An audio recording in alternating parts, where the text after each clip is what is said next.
Bonsoir à tous, bienvenue. L'excellence et le mérite ont été célébrés aujourd'hui au Palais présidentiel. La 10e journée nationale de l'excellence a permis au chef de l'État de distinguer 83 personnes, 33 hommes, 13 femmes, un couple et 36 personnes morales. Le président Alassane Ouattara s'est dit très fier de ces champions nationaux qui s'illustrent brillamment dans leur domaine et qui rehaussent l'image de la Côte d'Ivoire. Oui, national de l'excellence est devenu au fil des années une véritable vitrine pour mettre en lumière les Ivoiriennes et les Ivoiriens et qui, par leur performance et la qualité de leur travail, se distinguent dans leur secteur d'activité respectif. Cette 10e édition est aussi l'occasion de faire un bilan et de procéder à une revue du dispositif afin d'améliorer davantage les éditions à venir. Honorables invités, mesdames et messieurs, bien que des défis demeurent, notamment en matière de création d'emplois pour nos jeunes, notre pays a accompli des avancées importantes dans l'amélioration des conditions de vie et de travail des populations vivant en Côte d'Ivoire. Cela a été possible grâce à l'action du gouvernement et au travail de l'ensemble de nos compatriotes, notamment les hommes et les femmes que nous venons de récompenser et qui ont été reconnus pour avoir donné le meilleur d'eux-mêmes dans la probité, la discipline et le travail. Chères lauréates, chers lauréats, pendant plusieurs années, vous avez travaillé dans la discrétion, avec courage et abnégation, pour être des modèles pour vos collègues, vos amis, vos familles, et plus généralement pour l'ensemble de la société ivoirienne. Je voudrais donc vous adresser mes très vives et chaleureuses félicitations. Bravo à vous et je suis très fier de chacune et de chacun de vous.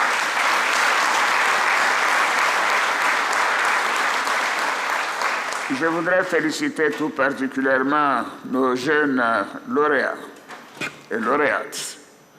Je tiens à vous réaffirmer mon engagement à continuer de soutenir notre jeunesse et à vous garantir les meilleures conditions pour votre plein épanouissement et votre participation active à la construction de notre pays. Je vous encourage, chers jeunes, à persévérer dans l'effort et à demeurer des modèles d'engagement citoyen et de réussite scolaire et professionnelle pour tous.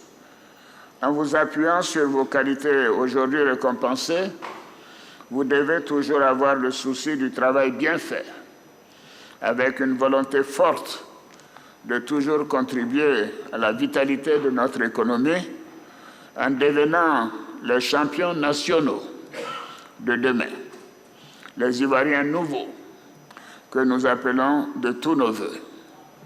Je voudrais renouveler mes vives félicitations aux lauréats et aux lauréates de l'édition 2023 du Prix national d'excellence et souhaiter bonne chance à toutes et à tous.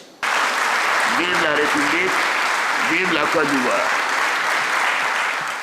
Et voilà un extrait de l'intervention du chef de l'État lors de la cérémonie officielle du 10e prix national d'excellence ce matin au palais présidentiel.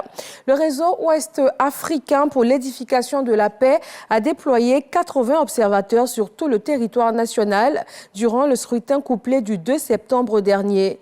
Le WANEP a présenté le bilan de ses missions d'observation qui est positif dans l'ensemble, avec à l'appui des recommandations en vue d'améliorer le processus électoral en Côte d'Ivoire, notamment le respect des résultats des élections ou encore l'usage des voies de recours prévues par le Code électoral ivoirien.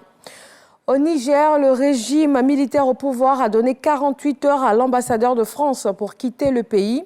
Une menace d'expulsion justifiée par le refus de l'ambassadeur de France à Niamey de répondre à l'invitation du ministère ce vendredi. Mais Paris ne reconnaît toujours pas l'autorité des putschistes depuis le coup d'État et reste inflexible.